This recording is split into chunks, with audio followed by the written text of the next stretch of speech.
नमस्कार, जय हिंद साथियों। एक बार फिर आपका स्वागत है। और जैसा कि आप लगभग आपको पता चल गया है कि कोर्ट का फैसला क्या हुआ।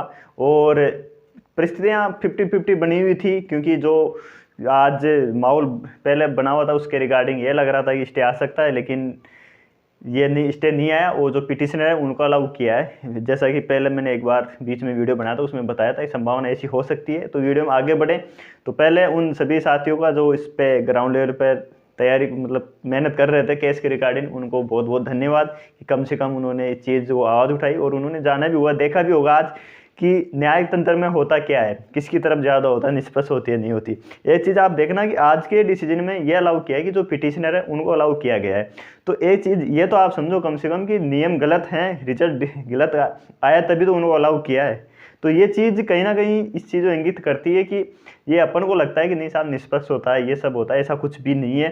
ये सरकार होती है, दोनों सरकारें होती हैं, और ये भी सरकारी तंत्र है। न्यायपालिका वो भी, इधर जो अध्ययन बोर्ड है वो भी सरकारी तंत्र है। तो इनका कहीं ना झुकाव होता ही है। इस चीज़ को आप समझ चुके हो। पहले मैंने पहले बताया था कि सरकार का तरफ झुकाव रहता ही, वरना अगर सही है, अगर नियम गलत है तो आप पिटिशनर को अलाउ क्यों कर रहे हो? फिर सबको करो आप। वो क्या, जिन्होंने रिट नहीं लगाई, क्या वो सही नहीं है? तो गलत, इस चीज़ को आप समझना कि गलत तो है ये चीज़। अपन नॉर्मल जो बात मैं मेरे विचार वो रख रहा हूँ आपके सामने कि गलत तो है ये चीज़, कि कम से कम बोर्ड ये तो मान तो लिया कोर्ट ने भी, हाँ गलत हो गया साहब, लेकिन ये जो पिटिशन है इनको अलाउ करने का मतलब यही होता है कि झुकाव कहीं ना कहीं अंदर रहता है इतना। और ये डेफिनेटली है, इसमें परेशान होना, पैसे खर्च होना, ये सब स्टूडेंट्स के होते हैं। इसमें सब कुछ जो भी जोखिम, जो भी चीज़ें सुनना, ये करना। आज मुझे 15-20 दिन हो गए उनको इधर उधर बकते, कभी उसके पास जा रहे हैं, कभी इसके पास आ रहे हैं। लड़के भी आपस में एक दो गुट हो जाते हैं हर वैकेंसी में। एक जो एग्ज़ाम के पक्ष में होता है, एक थोड़ा डिले के लिए होता है, तो वो उनके भी उनको सुनना पड़ता है। ये चीज़ सुनने के बाद में वो काम करते रहते हैं। खैर वो काबिले तारीफ़ है उन साथियों का। खैर में उनके से बातचीत भी नहीं हुई, बाकी ग्रुप में देख रहे थे अपन सब, पूरा राजस्थान उनको देख रहा था।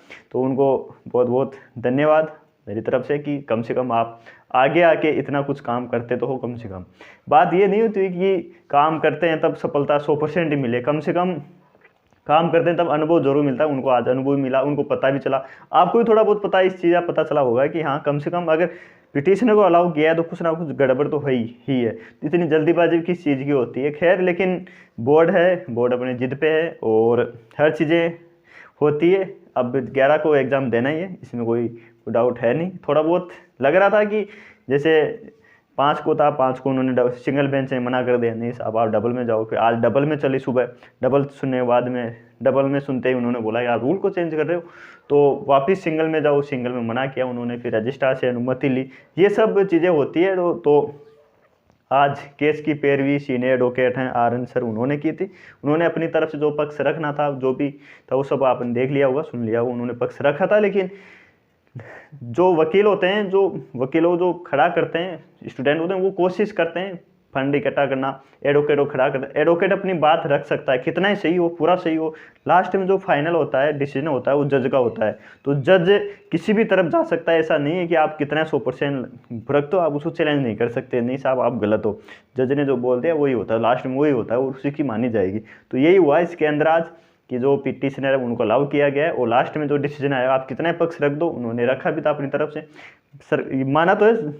इस चीज़ का मतलब ये होता है कि पिटिशनर अलाउ किया है ना, तो इसका मतलब ये है कि हाँ गलती है, लेकिन उसको वो है ना कि जिता के भी हरा देते हैं। इसके अंदर जो डिसीजन आया उसमें मान लो लड़के हैं जीत तो गए, लेकिन जिता के भी हरा दिया, क्योंकि पिटिशनर सब नहीं बनता, वो तैयारी भी नहीं करते इतना जो एक्टिव थे। अब उनको टाइम भी शायद 11 को देंगे, या 11 को ही लेंगे, या फिर थोड़ा बहुत टाइम देके उनको ये कर सकते हैं, तो उसका कोई इतना औचित्य नहीं है। लेकिन जिता के भी हरा देता है। ये कोर्ट के जो मामले होते हैं, सरकार के ये होते हैं, ये चीज़ें इंटरनली चलती है, पता नहीं चलता इसका, लेकिन जो काम करके देखने आते हैं तब पता चलता है। ठीक है साथियों, बाकी सभी को ऑल द बेस्ट। जिनकी तैयारी है उनको ऑल द बेस्ट, जिनकी तैयारी नहीं है उनका डबल ऑल द बेस्ट, क्योंकि अब एग्ज़ाम 11 को देना ही है। कोई उसका कुछ औचित्य नहीं है इनका। मैंने सोचा चलो ठीक है, थोड़ा बहुत अपने विचार हैं वो रख देते हैं, रखने का अपने पास प्लेटफॉर्म है तो उसमें रख देना चाहिए। ऐसा कुछ नहीं है कि अपन सबका सबके विचार अलग अलग होते हैं, ऐसा कुछ भी नहीं है। मेरे विचार हैं तो मैंने रख दिए, और बाकी जो सबके अलग अलग विचार होते हैं इसके रिगार्डिंग। ठीक है साथियों, सभी को ऑल द बेस्ट। मिलते हैं 11 को, 11 के बाद में। और आप यहाँ तक आए गए हो तो वीडियो को, आपने चैनल को सब्सक्राइब नहीं करा तो सब्सक्राइब कर दीजिए। बाकी मिलते हैं नेक्स्ट वीडियो में, जब तक जय हिंद जय भारत।